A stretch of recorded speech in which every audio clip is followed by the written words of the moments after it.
Hello po at maligayang pagbabalik. Narito po ang compilation videos na mula sa Injustice Stories playlist na sana po ay magustuhan po ninyo. Maraming salamat po.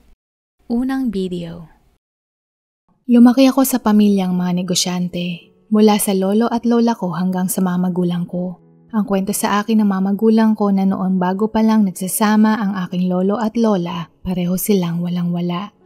At nagdesisyon silang lumuwas ng syudad upang subukan ang kapalaran, dala ang kanilang kakaunting ipon mula sa pinagbentahang lupa na minana ng aking lolo sa kanyang mga magulang. Si lolo ay magaling magkumpuni kaya dito siya nagsimula. Nakahiligan niya din mangolekta ng mga bagay o mga lumang gamit mula sa mga nagbabasura na mapapakinabangan at binibili niya ito sa kanila sa murang halaga. Mula sa nakuha niyang mga lumang gamit, aayusin at papagandahin niya na siya namang ibinebenta ni Lola. Dito nagsimula ang unti-unting pagpasok ng kanilang pera. Dito rin nila napagtanto na meron silang talento sa pagninegosyo hanggang sa mapalago nila ito. Nakapagpundar sila ng junk shop, repair shop at isang malaking wholesaler store para sa mga merong maliit na sari-sari store. Napalago nila ito at naipasa din sa kanilang mga anak. Meron na din silang ilang branch ng shop sa iba't ibang lugar. Nung ipinanganak ako, hindi ko na inabot si lolo at si lola ay pumanaw naman nung ako ay 7 taong gulang. Ang kanilang legasiya ay ipinagpatuloy ng kanilang 4 na anak. At ang legasiyang ding ito ay ipinasa sa amin sa kanilang mga supling na tulad ko. Kaya sa murang edad, marunong na din ako sa kalakaran ng negosyo. Nung nakatapos ako ng kolehiyo, niregaluhan nila ako ng pampuhunan sa negosyo. Nagbukas ako ng water refilling station, bigasan, at isang franchise na may cart na nakapwesto sa loob ng mall. Ganito ang takbo ng buhay ko, palipat-lipat sa mga lugar ng mga negosyo at binabantayan din ang mga empleyado ko. Kasabayan nito, dahil sa laki na binigay na puhunan ng mga magulang ko, nahihiya ako kaya naman nagbibigay ako sa kanila buwan-buwan upang maibalik ko kahit papaano ang kanilang naipuhunan. Nais ko din na makatayo at makaipon ng para sa sarili ko at magbukas muli ng iba pang negosyo na hindi na ako nakadepende sa kanila. Iyan ang isa sa mga natutunan ko na kailangan paghirapan o pagtrabahuhan ang bawat sentimo para malaman natin ang tunay na halaga nito. Na hindi basta-basta magwaldas ng pera, na gamitin sa tamang paraan at marunong tumayo sa sarili. Hanggang sa may nakilala akong isang babae na palagi kong nakikita na bumibili sa bigasan. Sa tuwing nakikita ko siya, palagi niya akong binabati, nakangiti, na tila hindi ka may ilang na makipag-usap sa kanya. Ang una kong napansin sa kanya sa tuwing magde-date kami sa isang magandang restaurant, palagi siyang nagsasabi na huwag na kaming kumain doon dahil mahal at sayang ang pera. Palagi siyang ganoon sa tuwing magde-date kami. Nais niya na hindi kami gumastos ng malaki dahil ayaw niyang magsayang ng pera. Sa isip-isip ko, siya ay masinop at alam ang halaga nito. Kaya naman sa tingin ko, siya ay magiging wais na misis. Lumipas ang mahigit na 1 taon ang aming relasyon bilang magkasintahan. Nagdesisyon akong magpakasal sa kanya. Sa unang 3 buwan namin mula nung kami ay ikinasal, masaya, maayos, malambing na tila ako ay nasa alapaap. Mula sa pagiging sales lady sa isang butik, siya ay naging may bahay ko na. Kaya naman, hindi ako makapaniwala na nakatagpo ako ng isang tulad niya. Hanggang sa napapansin ko na lang sa lumilipas ang panahon, ang nobya ko noong matipid, ngayon na misis ko na, palagi na siyang nanghihingi ng kwarta sa akin. Binibigyan ko siya ng budget para sa aming panggastos kada linggo, pambili ng pagkain, pambili niya ng nais niyang gamit at mapambayad sa mga gastusin. Bukod sa pagiging gastador niya, nagrereklamo na din siya sa halaga ng perang binibigay ko sa mga magulang ko buwan-buwan. Sa totoo lang, ang tamang terminong kataga na dapat gamitin ay nagbabayad ako sa mga magulang ko buwan-buwan. Bakit ba nagbibigay ka pa sa mga magulang mo? Regalo naman iyon sa'yo. Dapat nga, iniipon mo na lang yan para sa ating pamilya. Para sa magiging anak natin. Biruin mo, ang laki-laki ng binibigay mo. Kung iipunin mo yan, malaki na ang naipon natin. At isa pa, Mayaman naman na ang mga magulang mo, kaya nga bigay hindi mo naman inutang. Reklamo niya sa akin. Ipinaliwanag ko ang dahilan ko kung bakit ko iyon binabayaran. Pero hindi siya nakikinig at naisip ko may punto naman siya sa sinabi niya. At ipinaalam ko sa mga magulang ko ang tungkol dito. At maging sila ay sumang-ayon din na mas nanaisin nila na mapunta ito sa pamilya ko at magiging anak ko balang araw. Sinimulan ko ng mag-ipon at kasabayan nito, ang aking misis ay palaki ng palaki ang mga gastos niya. Ang mga dahilan niya, kulang yung binibigay ko na pambili ng pagkain at pambayad. Nalabis kong ipinagtataka dahil yung laman ng aming cabinet at ref ay puro junk foods at mumurahin ang laman. Dito na ako nagsimulang nagtaka kung bakit kailangan niya palagi ng ekstrang pera. Na ang dating masinop at ayaw gumastos sa mga mamahaling restaurant, ay kasalungat na kasalungat ang ugali niya noong magkasintahan kami kaysa ngayong kasal na kami. Tiningnan ko din ang lahat ng transaction sa bank at credit card records at nagulat ako sa mga halagang nakalista. Kinumpronta ko siya hingil dito at dito ko nalaman na ibinibigay niya ito sa kanyang mga magulang. Ang bahay na ipagawa niya mula sa barong-barong, sa sementong pader, maayos na bubong. Bagong ref, TV, sala set, may aircon at washing machine din. Bigla akong nainis, ngunit hindi lang inis kundi galit dahil nung binabayaran ko ang mga magulang ko, ang dami niyang sinabi at idinahilan niya na nais niyang makaipon. Samantalang siya, yung binibigay niya sa mga magulang niya, ay lingid pa ito sa kaalaman ko. Sa madaling salita, siya ay nagnanakaw ng pera. Ang masakla pa dito, bago kami ikinasal, nangako ako sa kanya na bibigyan namin buwan-buwan ng pera ang kanyang mga magulang na sapat na para sa kanilang panggasto sa isang buwan. Ang inaasahan ko, hihingi siya ng paumanhin, pero siya pa ang nagmamataas. Sa kadahilanan, ang kanyang mga magulang ay lumaki daw sa hirap at nais niyang iparanas ang karangyaan sa mga ito. Hindi naman ako tututol kung ito ang nais niya sa simula pa lamang.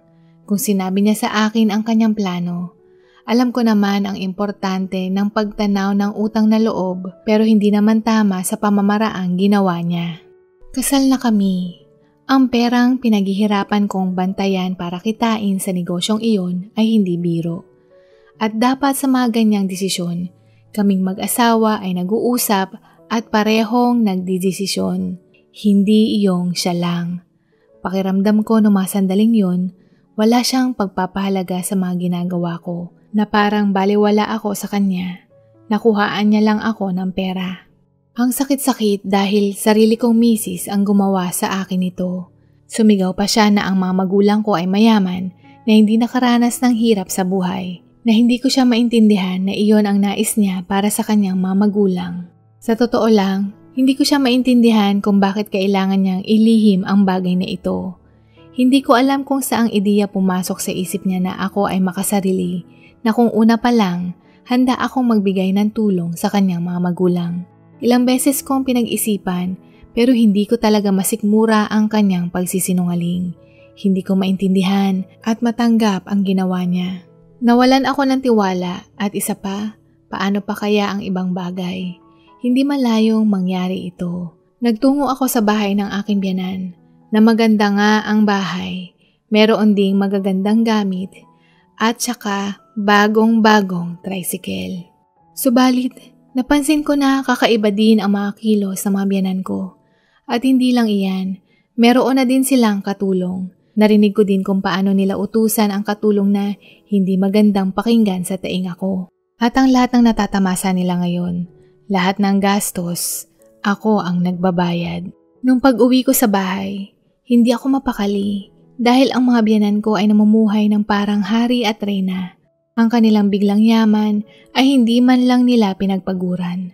Dahil nais kong malaman kung saan na napunta ang pera, umupa ako ng isang tao para sila ay obserbahan kung anong ginagawa nila sa araw-araw. At nagulat ako sa aking nalaman. Ang biyanan kong lalaki ay mayroong bisyo. Ito ay nagsusugal. Wala din itong trabaho. Nung ipinakilala sa akin ng dati kong misis ang kanyang mga magulang, na ang pagkakaalam ko, siya ay isang welder. At yung binan kong babae, ang alam ko, siya ay isang labandera. Pero magmula nung ikinasal kami ng misis ko, tumigil na din ito sa trabaho at nabubuhay sa bigay namin buwan-buwan. Literal ang mga biyanan kong dinibdib na umasa sa kanilang anak, na ang kanilang anak ang mag-aahon sa kanila sa kahirapan. Hindi lang iyan, natuklasan ko din na merong lalaki ang misis ko. Sa probinsya, sa araw na sinasabi niya sa akin na bibisita siya sa mga magulang niya, na ito ang kanyang katagpo. At napag-alaman ko din na matagal na silang magkasintahan mula pa noong sila ay sekundarya. Sa madaling salita, hindi pa kami nagkikita at nagkakatuluyan. Sila na.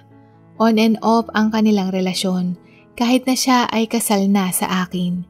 At malamang sa malamang, kasama din iyong lalaking kalaguyo niya na nakikinabang sa perang pinagpagura ng mga magulang ko para lamang tulungan akong magnegosyo.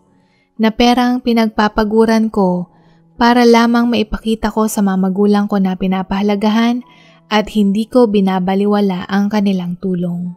Pakiramdam ko noon, isa akong talunan dahil hindi lang ako hinututan ng misis ko ng pera na sumuporta sa kanyang pamilya, maging sa kanyang kalaguyo. Labis ang pagdurugo ng aking puso dahil mali ako ng babaeng pinakasalan dahil lamang sa aking kahangalan na hindi ko siya kinilala ng maigi. Ilang buwan lamang matapos kong matuklasan ang lahat ng iyon, wala nang rason pa para magpatuloy ang aming pagsasama. Sige, pwede tayong maghiwalay pero papayag lamang ako kung makakakuha ako ng kalahating ari-arian mo. Sagot niya, hindi ko na kailangan ng abogado. Kung ano ang pag-aari natin bilang mag-asawa, paghahatian natin iyon. Kaya walang problema sa akin na maghiwalay tayo. Kasal tayo, conjugal property yan, kung ano sa'yo ay akin din, wika niya. Siya pa yung nagmamataas, siya pa ang malaki ang kumpiyansa. Kaya pala wala siyang pakialam kung magkahiwalay kami dahil ang alam niya, mapupunta sa kanya ang kalahating halaga ng salaping pinaghihirapan kong paikutin at palaguin. Napagtanto ko na yung pag-aya niya sa akin sa murang kainan noon ay palabas lamang. Nahalatang nais niyang makuha ang nasabing salapi o kunwari siyang masinop at matipid para malinlang niya ako. Sa kanyang mataas na kumpiyansa, aruganteng sagot, dito ko inilabas ang litratong kuha kasama niya ang kanyang kabit na pumasok ng motel o hotel sa iba't ibang araw. Yung mukha niyang mataray at pagka-arugante, napalitan ng paglaki ng kanyang mga mata at biglang naumid ang kanyang dila. Kung ano ang ikinatapang niya nung una, ngayon ay kabaliktaran matapos niyang makita ang mga litratong iyon. Itinuloy ko ang pagsampa ng kaso na mapawalang bisa ang aming kasal. Halos umabot ng 4 na taon ang proseso nito na mas matagal na panahon pa ang ginugol nito kaysa sa aming relasyong mag-asawa. Pero masaya na din ako dahil natuklasan ko ito na wala pa kaming supling dahil malaki ang posibilidad na siya ay mabuntis at ang batang dinadala niya ay marahil hindi sa akin. Sa ngayon, binata na uli ako at itinuon ko ang aking atensyon sa aking negosyo na labis na naapektuhan ng panahong dinidinig ang kaso. Halos nagsisimula akong muli pero masaya na din ako dahil isa ako sa mga mapalad na nakalaya sa isang mapanlinlang at hindi tunay na relasyon. Nasa mahigit 30 pa lamang ang aking edad. Sa tingin ko, darating din ang panahon para sa akin. At kung mangyari iyon, titiyakin ko na kikilalanin ko muna siya at maging pamilya nito upang maiwasan ko muling mahulog sa kanilang patibong. At ang pinakamahalaga sa akin pagdating sa relasyon, importante talaga ang tiwala, pagsasabi ng totoo at hindi gahaman sa salapi. Pangalawang video. Napangasawa ko ang aking high school sweetheart. Mahal namin ang isa't isa magmula nung kami ay naging magkasintahan nung 2nd taon ko sa sekundarya. Sa katunayan, siya ang una at huli kong nobyo bago kami tuluyan ng lumagay sa tahimik. Hindi kami sobrang salat, hindi din kami sobrang yaman. Nasa katamtaman lamang ang aming parehong pamilya. Madali din natanggap ng mga magulang namin ang bawat isa dahil mula pa lang noon magkasintahan kami. Open o hindi lingid sa kaalaman ng aming mga magulang ang aming relasyon. Ang mga magulang ko, hindi ako pinagbawalan o hinigpitan, basta sundin ko lamang ang payo nila na huwag munang magbubuntis at uunahin ang pag-aaral. Kapalit nito, bibigyan nila ako ng kalayaan, kaya naman hindi ko sinayang ang pagkakataong iyon at tinupad ko ang mga habilin nila. Nung pareho kaming nakatapos ng sekundarya, nagpatuloy kaming magnobyo na tapusin ang aming akademya sa kolehiyo hanggang sa pareho din kaming nakatapos at nagkaroon ng trabaho. Ako ay nagtapos ng HRM at siya naman ay bilang engineer. Makaraan ng ilang taon na pareho kaming nakaipon, kami ay nagpakasal. Matapos noon, ako ay lumipat sa bahay ng aking mga biyenan. Masaya, maayos ang buhay ko, ng asawa ko at mga biyenan ko sa tahanang iyon. Ang aking mister ay merong nakababatang kapatid na babae at siya ay kasal na din. Sa katunayan, nauna siyang ikinasal kaysa sa akin at siya ay nakatira sa bahay ng kanyang mga biyenan. Ilang buwan lamang matapos akong tumira sa bahay ng aking mga biyenan, nagatid ng balita sa amin ang aking hipag na siya ay nagdadalang tao. Oh wow, congratulations! Bati ko sa kanya. Noong araw na ding iyon, kaming lahat ng pamilya ay nagsalo-salo sa isang hapunan upang ipagdiwang ang magandang balita. At lumipas na ang mga buwan at dumating na ang panahon na manganganak na ang aking hipag. Siya ay nagsilang ng isang malusog at cute na baby girl. Plano naming mag-asawa na magkaanak kaagad sa oras na kami ay ikinasal. Ngunit pareho naming napagdesisyonan na ipagpaliban muna ito para magbigay daan sa aking hipag para hindi mahati ang atensyon ng mga biyenan ko kung sakaling ako ay mabuntis din. Sa mga panahong iyon, abala ako sa negosyong sosyo naming magkapatid na catering business. Kapatid ko ang chef at ako naman ang event organizer at marketing ng nasabing negosyong iyon. Samantala, ang mister ko naman ay nagtrabaho sa ibang bansa upang kami ay makaipon para maging handa sa oras na kami ay magdesisyong bumuo ng pamilya. Naging ganito ang takbo ng aking buhay. Kung minsan hindi ko mapigilan na mapangiti sa tuwing nakikita ko ang pamangkin ko dahil mataba ang mga braso at binti na hindi ko mapigilan na manggigil. Hanggang matapos ang isang taong kaarawan ng bata, may masamang balita kaming natanggap. Nabalitaan namin na ang hipag ko at ang kanyang asawa na sila ay naghiwalay na. Hindi lang ako ang nagulantang sa balitang ito, maging ang aking mga biyenan. Sa mga mata ko, ramdam mo ang kanilang pag-iibigan. Walang problema, madalas na nakangiti, kaya hindi mo mapapansin na sila ay may pinagdadaanan pala. Sabi ng aking mister na ang dahilan ng kanilang paghihiwalayan ay dahil sila ay merong pagkakaiba na hindi maresolba at hanggang doon na lamang ang maaari naming malaman. At isa pa, maganda na ding hindi kami makiusisa dahil pribado nila iyong buhay. At dahil ang aking hipag ay hiwalay na, bumalik siya sa bahay ng kanyang mga magulang. Sa makatuwid, kasama na namin siya at ng pamangkin ko sa tahanan ng aking mga biyenan. At dito kami nagsimulang nanirahan sa iisang bubong. Ang mapayapa kong buhay ay hindi nagtagal matapos bumalik ang aking hipag sa tahanang iyon. Nagsimula ito nung madalas na siyang nakasimangot na tila ba sa oras na nakikita niya ako na ang rason ng pagkasira ng kanyang araw. Sa tuwing siya ang naghahain, madalas ang binibigay niya sa plato ko ay mga taba, minsan sabaw na halos ata ng pangit na parte ng ulam ay nakalagay sa plato ko. At hindi lang iyan, madalas din niya akong tuksuhin o kutyain kapag pahihintulutan siya ng pagkakataon. Dito nagsimula na namumuo ang pagkainis ko sa kanya. Pero imbes na pagtuunan ito ng pansin, ipinagkibit balikat ko lamang ito para hindi na lumaki ang issue. Naisip ko na lang na marahil siya ay nahihirapan na mag-adjust sa kanyang hiwalayan. Marahil ito ang kanyang paraan para maghilom, kaya pinabayaan ko na lamang siya, lalo na meron din siyang maliit na anak, kaya ako na lang ang umintindi sa kanyang sitwasyon. At siguro, magiging ganoon din ako kung ako ang nasa kalagayan niya. Madalas niyang pansinin ang itsura ko sa tuwing ako ay lalabas ng bahay, na kontodo ang aking makeup, na maganda ang aking kasuotan. Sa isip-isip ko, meron akong mga kliyente na kailangang kitain para magkaroon ako ng kita. At hindi na babagay kung magsusuot lamang ako ng pambahay at hindi mag-aayos. Walang mga customer ang magnanais na kunin kami para sa kanilang okasyon. Sa tuwing ako ay aalis, ang kasuotan ko ay estilo na pang-opisina. Naka-slacks, polo, blazer at nakatakong. At kapag wala akong lakad, ako ay madalas na nakapambahay lamang at walang makeup. Kaya naman, idinistansya ko ang sarili ko sa kanya. Iniiwasan ko ang mga negatibo niyang aura para hindi masira ang araw ko. Hanggang sa narinig ko siyang may kausap sa kusina na nabanggit niya sa kabilang linya na nainggit siya sa akin dahil ako ay payat at matangkad. Kumpara sa sarili niya na matapos siyang manganak, hindi na bumalik ang dati niyang katawan. Sa totoo lang, nung marinig ko ito, nakaramdam ako ng awa. Kaya naman pinilit ko siyang intindihin at imbes na ilayo ko ang sarili ko sa kanya, mas pinili kong mapalapit kami sa isa't isa. At isa pa, naisip ko na ang bawat tao ay mayroong kanya-kanyang paraan para sa paghilom ng sugat.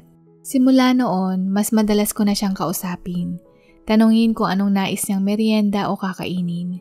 Kung meron ba siyang ipapabili o ipapasabay habang ako ay nasa labas. Hanggang sa kalaunan, nagbunga ito. Mas naging malapit kami. Kinakausap na niya ako.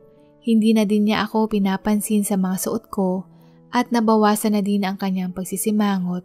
Kaya naman natutuwa ako na kami ay naging maayos. Hanggang sa habang magkausap kami ng aking mister, meron siyang tinanong sa akin na kung meron ba daw akong kaibigan na nagngangalang Teresa. At kung meron akong na-accept na ganitong pangalan sa aking social media. Nasabi kong meron akong kaklase noong elementarya na Teresa ang pangalan. At oo, meron nga akong na-accept na friend request. Dagdag ko, hindi ko pa ito napapadalhan ng mensahe matapos kong i-accept ang request na ito dahil matagal na ang panahon mula noong kami ay mayroong ugnayan. Matapos ang senaryong iyon, parang nagbago ang ihip ng hangin. Dahil magkalayo kami, naintindihan ko na hindi basta-basta na pwede kaming mag-video call at mag-reply sa mga text ko. Pero ang nakakapagtataka ay yung umabot ng isang araw o dalawa na hindi siya nakikipag-ugnayan sa akin. Kaya naman isang araw nung sumagot ang mister ko, tinanong ko siya kung anong araw siya babalik dahil nakaplano siyang bumalik ng bansa, ngunit laking gulat ko na. Sabi niya, ipagpapaliban muna niya ito dahil meron siyang kailangang tapusin sa proyekto. Hindi ko maiwasang makaramdam ng panlalamig mula sa kanya. Bigla akong nag-alala pero hindi ko matukoy kung ano ito. Hindi din naman niya ako sinagot ng maayos nung tinanong ko ang mister ko na kung anong problema at kung okay lang ba siya. Pero yung sagot o pananalita na mukha siyang iritable at aburido. Dito na ako nakaramdam ng matinding kalungkutan at pag-iisa. Kaya naman sa tuwing ako ay nilalaman ng pagkalumbay, binabalikan ko ang aming mga litrato bilang masasayang alaala namin ng mister ko. Nagsimula ang kakaibang pakiramdam ko nung nagtanong ang aking mister tungkol sa kanya. Subalit makalipas ang isang linggo, wala itong reply. Kaya naman nagtanong na ako sa iba kong kaibigan hingil sa numero ni Teresa. At doon ako nagpadala ng text sa kanya. Laking gulat ko na makaraan lamang ng ilang minuto. Nag-reply ito at siya ay tatawag at nag-set ng date para kami ay magkita ng lunch. Nagkamustahan kami at ang tagal ng panahon mula noong kami ay nagkita at nagkausap. Hanggang sa nabanggit ko na, salamat pala sa pag-add sa akin bilang friend mo sa social media ha. Pasensya ka na, hindi ko ito ginawa noon pa. Nakakaya tuloy, pasensya na ulit. Anong social media? Anong ibig mong sabihin? Tanong niya. Noong nakaraang buwan kasi, nakatanggap ako ng friend request mula sa'yo. Kaya sa pagkakataong ito, ako ay nagpasalamat. Sagot ko. Ang totoo, ikaw ang nag-text sa akin. At isa pa, wala akong social media. Nakangiti niyang sagot.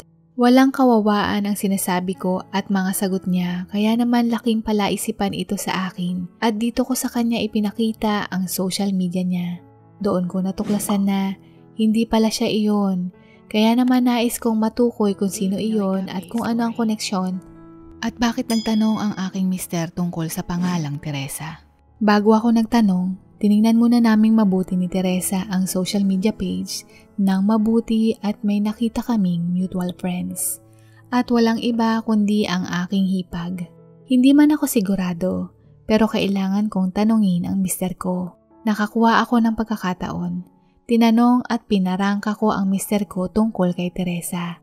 At dito ko nalaman kung bakit ang trato niya sa akin at pati ng kanyang magulang ay iba. Ipinadala niya sa akin ang mga litratong natanggap niya mula sa social media na Teresa. At ang mga litratong iyon ay ako ang mga kliyente namin sa catering business.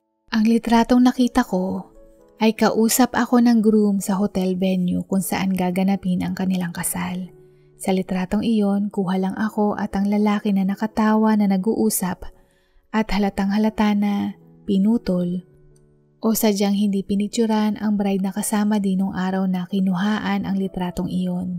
Ang anggulo din nito ay para kaming nagde-date, nag-uusap, nagkakape at nagtatawanan. Halatang may mali siya nga kung titingnan mo ito ng maigi. Dito ko na napagtanto na naintindihan ko kung ito ang dahilan ng paglayo niya sa akin. Pero naisip ko na humusga kaagad siya base lamang sa litratong iyon na ilang makuha na iba't ibang araw dahil nga kami ang napiling mag-cater at mag-style ng nasabing kasalan na isa sa aming kliyente. Lagi ko siyang pinapaalalahanan na ang komunikasyon ang laging susi sa isang matibay na relasyon. Sana inalam o tinanong niya ako para walang mangyaring hindi pagkakaunawaan. Ipinaliwanag ko sa kanya ang buong detalye tungkol sa tunay na Teresa at sa Teresa ang inaakala niya. Meron akong ebidensya na siya ay naging kliyente namin. Dito na siya humingi ng dispensa sa akin. At sinabi din sa akin ng mister ko na ang sabi sa kanya ng kapatid o ang hipag ko na kay Teresa daw galing ang mga litratong iyon. Kaya naman ako, dali-daling umuwi ng bahay upang komprontahin ang hipag ko.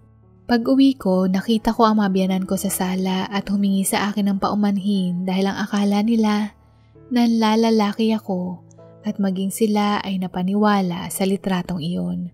Habang nasa biyahe ako, naabisuhan na sila ng mister ko tungkol sa aming napag-usapan at dito namin kinompronta ang hipag ko kung saan galing at sino ang kumuha ng nasabing litratong iyon. Nung una, itinanggi pa niya pero nung sinabi ko sa kanya na natuklasan ko na gumamit siya ng peking account, dito na siya umamin na, ano ngayon? Ako ang kumuha niyan, sinundan kita sa hotel. Ang landi ng tawa mo, ang kirikiri. Kung kukuha ka lang ng litrato, bakit putol? Kung nandoon ka, makikita mo din ang bride na isa sa aming kliyente. Bakit? Anong ginawa ko sa'yo? Tanong ko. Wala. Nakakairitang tingnan ang mukha mo. Naiirita niyang sambit. Kung ganon, para malaman natin ang totoo, kailangan natin magkalinawan, sagot ko. Bago ko pa komprontahin ang asawa ko, may kutob na ako na ang hipag ko ang may kagagawa noon. Pero hindi ko mawari kung bakit niya ginagawa iyon sa akin. Kaya naisip ko na kausapin ang kanyang dating asawa at alamin kung ano ang tunay niyang pagkatao dahil maging ako ay naapektuhan na rin. Dito niya inamin sa akin na ang hipag ko ay nahuli ng mister niya na galing sa isang motel kasama ang isang lalaki. Hindi lang ito isang beses nangyari, baka ilang beses na.